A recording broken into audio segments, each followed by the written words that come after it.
hay 1000 textos que podríamos recordar, pero quiero un Real Decreto que dirigen también en 1790 un grupo de mujeres a la Asamblea Nacional. Y dice así: la Asamblea Nacional, queriendo corregir el más grande y universal de los abusos y reparar los años de una injusticia de más de 6000 años, ha decretado y decreta lo siguiente: todos los privilegios del sexo masculino deben ser entera e irrevocablemente abolidos en Francia. El sexo femenino gozará para siempre de la misma libertad, las mismas ventajas, los mismos derechos y los mismos honores del sexo masculino. Y aquí piden un lenguaje no sexista, fijaros, debe de ser una idiotez, pero llevamos 3 siglos con la misma tarea. El sexo masculino no debe ser mirado ni siquiera en la gramática como el sexo o el género más noble. Todos los géneros, todos los sexos y todos los seres deben ser y son igualmente nobles y por lo tanto nombrados igual. Ya no se incluirá en las actas, ni en los contratos, ni en las obligaciones esa cláusula tan usada y tan insultante para las mujeres, que la mujer está autorizada por los maridos a los efectos de la presente. Nosotros hemos logrado erradicar desigualdad en las estructuras familiares, las más graves, es decir, se podían dar, los hombres podían dar en adopción su hijo sin consentimiento de las madres, hasta los años 70. Eliminamos la posibilidad de la administración de los propios bienes, no los de la familia, los heredados propios. Ni siquiera esos podían administrar y todo eso se corrigió en el año 75, la reforma más importante, que concluyó con una patria potestad, aunque todavía se llama patria potestad, compartida de autoridad en el año 81. Eliminamos el estatus de marido, reconociendo y hablando de cónyuges, para reconocerles el mismo valor, la misma autoridad, para ejercer dentro del orden conyugal y de las estructuras familiares, en el año 2005.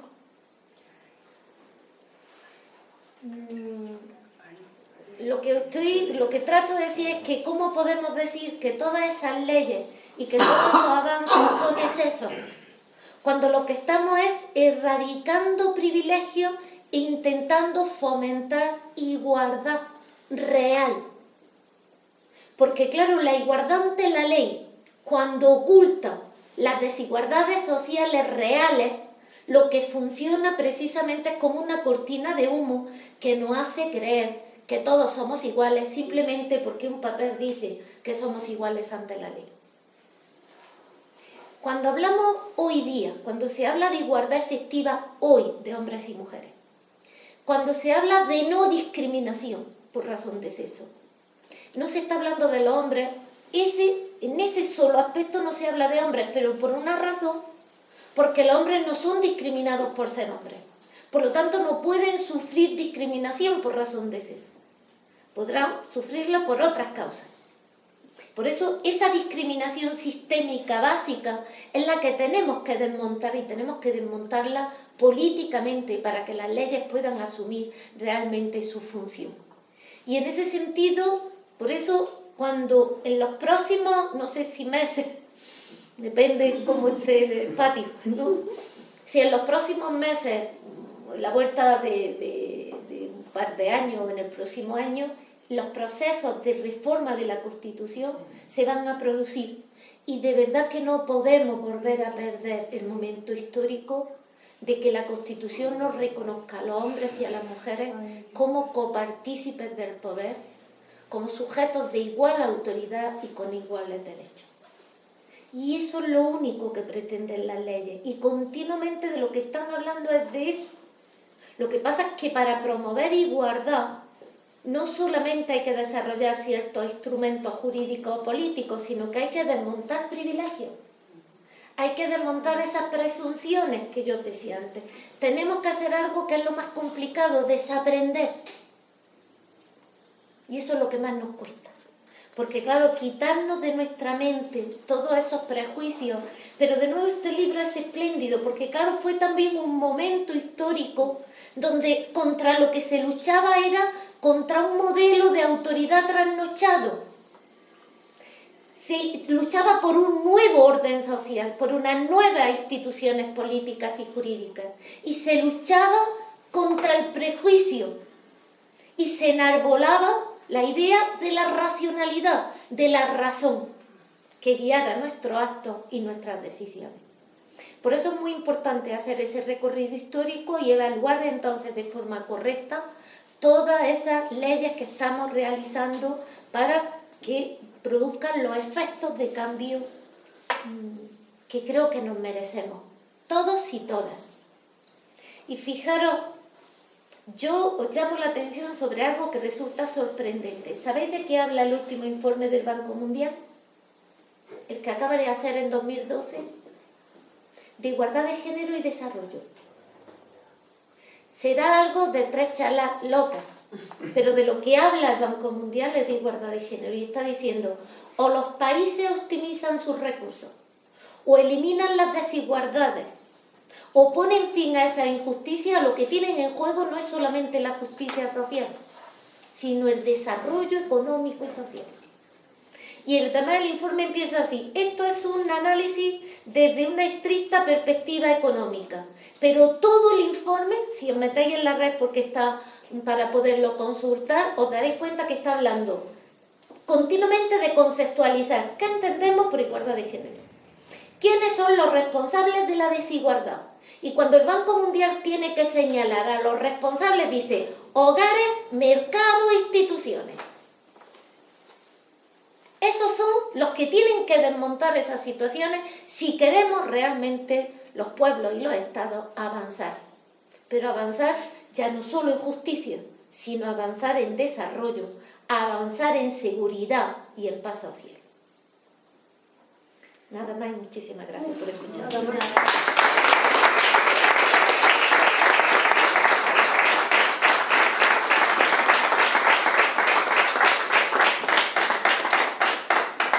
Bueno, abrimos un turno de palabras, de intervenciones, que es extremadamente interesante. Y bueno, vamos a ver quién se anima. ¿Quién se lanza? Yo tengo los míos también.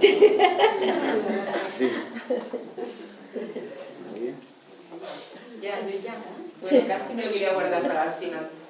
Bueno, Ana, gracias como siempre. Y bueno, la verdad es que bien estaría, ¿no? Que pudiéramos verdaderamente ahora, que yo tampoco estoy muy confiada en que se reforme la Constitución, porque yo creo que el grado de deterioro de las relaciones políticas en este momento es tan grande que creo que no hay grandeza, está mal que lo diga yo, que estoy en activo, en la política no hay grandeza ahora mismo en los partidos políticos para darnos cuenta de que eso es fundamental.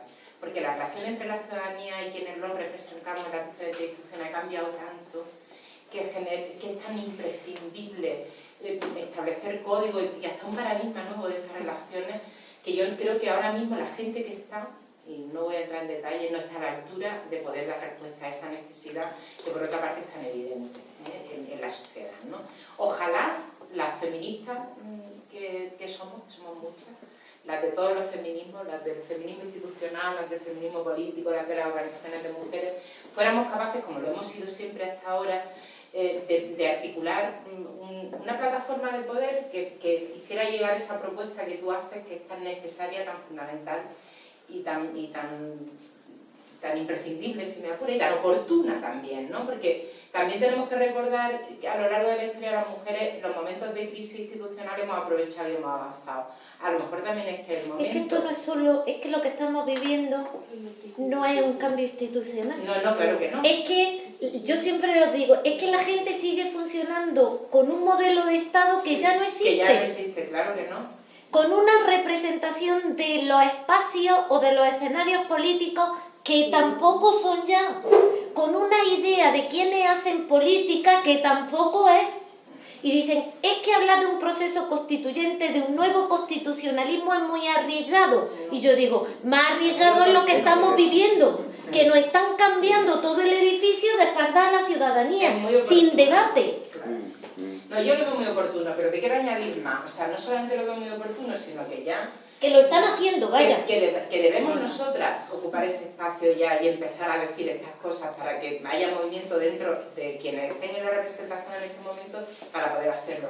Pero que en paralelo a eso, nosotras como siempre, por arriba y por abajo mientras, como tú dices, están pasando muchas cosas muy graves. Digo, Eso es castigar a los pobres. Por hablar de la agenda, hombre, a las mujeres doblemente, o sea, por pobres y por mujeres, como antes tú decías.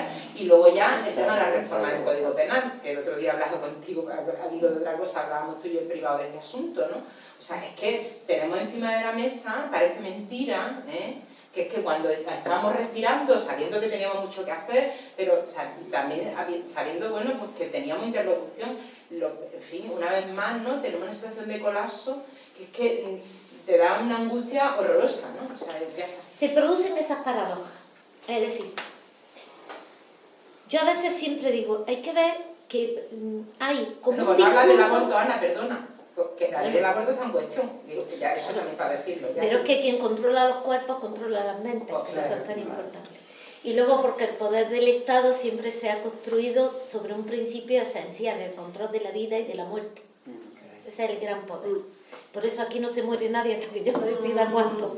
Y también tanto interés en la vida en abstracto. Yo siempre digo, esa gente que tanto defiende la vida en abstracto, me gustaría, tendrían para mí cierto respeto y legitimidad si también salieran para decir, tenemos niños desnutridos, hay familias que están en la calle con niños menores, y esas mismas voces salieran a la calle para decir, bueno, ya tenemos en España niños desnutridos y en situaciones realmente dramáticas en determinados barrios. Y sin embargo esa voz no se alza.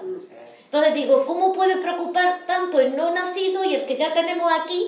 No nos preocupamos de cuidarlo, de educarlo y de que tenga una mínima calidad de vida. Por eso realmente esa solidaridad sin rostro, yo digo, tenemos que aprender a tener piedad y solidaridad, pero mirando el rostro real de las personas, porque en abstracto parece más fácil, no, mirándole a los ojos y a la cara y estructurando desde ahí una relación diferente. Había una palabra, Sí. una palabra, Bueno, después de esto tan bien documentado que nos has contado y además tan complejo, ¿no? De esta evolución histórica y del momento en que estamos, ¿no? Y bueno, que me ha parecido muy bien, ¿no? Como nos lo has contado. Pero a mí hay otra cosa que me preocupa y es añadir complejidad a todo esto, ¿no? Porque yo me dedico a investigar con médicos y médicas y entonces investigo sobre esto que piensan ellos y ellas del poder, ¿no? De la autoridad, del poder y todo esto. Y entonces hay una cosa que aparece clarísimamente en sus discursos y que a mí me ha hecho pensar en que, también lo he leído en algún sitio, pero de manera muy marginal, no lo he leído como algo que esté muy presente en los textos feministas, ¿no? Pero que a mí me da que pensar. Y es que cuando hablamos de igualdad de género, que a mí me parece una contradicción en los términos, porque si hubiera igualdad no habría género, porque el género es la construcción de la desigualdad, con lo cual yo nunca digo igualdad de género porque no lo entiendo, me parece que transmitimos una idea falsa. Bueno, pero cuando hablamos de igualdad de género, realmente de lo que estamos hablando, y las leyes lo han promovido de esa manera. Es decir, yo creo que las leyes de igualdad son estupendas, pero han llegado a su techo de posibilidades. Me permito decirlo. Porque cuando hablamos de igualdad de género, ¿qué estamos haciendo? Le estamos diciendo a las mujeres que pueden ser iguales a los hombres. Es decir, pueden llegar a un escenario de ejercicio del poder que ha sido construido por y para los hombres. Y resulta que las mujeres, que son diferentes, por razones por supuesto culturales y de construcción de género, pero que tienen experiencias diferentes, que tienen una cultura distinta, digamos, resulta que llegan a esos espacios de poder que no comparten. Y entonces expresan mecanismos de resistencia muy interesantes, incluso estando en el poder, y de rechazo. En el poder que yo analizo en las médicas, porque no están, digamos, en el Estado, en los ministerios, pero bueno, tienen cargo en el sistema sanitario y tal. bueno, un cierto estatus de poder, y que lo que te hacen pensar es que realmente no quieren esa manera. Afortunadamente hay algunos hombres que tampoco lo quieren, también lo dicen, pero claro, como siempre esto de que hablamos de medias y de patrones, ¿no?, diferenciales, pues les pasa mucho más a ellos, ¿no? Y en definitiva, a mí me parece que habría que descentrar, ¿no?, porque siempre hablamos del problema de las mujeres, ¿no?, y quitar el foco de atención de las mujeres y poner el foco de atención en el poder, y en la construcción del poder. O sea, el problema es cómo es el poder, y cómo está construido el poder. Por eso yo todo el tiempo he hablado de proceso constituyente. Claro, porque el proceso constituyente es otra cosa. No quieren estar, mira, quieren estar en otro poder. No, tenemos... está lo que tú has dicho. Yo quiero retomar, también Sergio quería participar aquí, pero quiero precisar un poco ese sentido. Ella cree que duda, que tal. Yo llevo escribiendo sobre esto hace 7 años. Antes era exótica o se me había ido la cabeza. Porque empezando por los propios constitucionalistas, que la Constitución era sacrosanta y no se podía tocar. Pero la tocaron hace un año, en el mes de agosto, se cargaron el Estado social y nadie de la ciudadanía sabe que aunque dejamos en el artículo 1 social, metieron una cláusula que la hace prácticamente inexistente, con el control del déficit y por tanto control del gasto social. Por lo tanto, lo de social no lo hemos cargado y hemos cambiado la Constitución sin que nadie ni siquiera se entere, con los 2 partidos mayoritarios absolutamente de acuerdo, con una reforma del modelo de Estado y en el mes de agosto. Yo creo que es de juzgado igual. Bien. Dicho esto, ahora curiosamente me encuentro de que ya muchos textos, tanto los que leo de los debates que se están produciendo en determinados partidos como en otros textos más académicos, ya todo el mundo está hablando de cambio en la Constitución. Ya nadie dice que no se va a cambiar. El problema es cómo y a dónde. Y por eso es muy curioso atender ahora a las nuevas prácticas constitucionales que se están produciendo en otras partes del mundo que no es Europa, pero que son muy interesantes, que la han hecho precisamente porque el constitucionalismo liberal no permitía un desarrollo de la democracia, sobre todo para sectores sin poder, para desde ahí tener voz, presencia y construir un nuevo orden social y un nuevo pacto social y unos nuevos fundamentos del poder. No es entrar en el poder. Lo que tenemos que poner sobre la mesa es qué principios y qué valores y qué nuevos fundamentos vamos a construir el Estado y vamos a articular el nuevo orden social. En este contexto, en el que nos ha tocado vivir y donde lo que se construyó en el 17 y en el 18, de lo que hemos vivido hasta ahora, no nos sirve. Y no queremos que se estén produciendo cambios por sujetos que nosotros no controlamos. Cambios en el modelo de Estado, cambios en los actores, cambios... Estamos cambiando algo que los juristas sabemos muy bien. Se están rompiendo la estructura formal del derecho. Eso solo ha ocurrido en la historia cuando ha habido cambios tan profundos a nivel socioeconómico que las instituciones no han podido absorber el cambio y han tenido que romperse para construir algo nuevo. Que eso es el proceso en el que estamos inmersos. Eso es lo que quiero que os deis cuenta.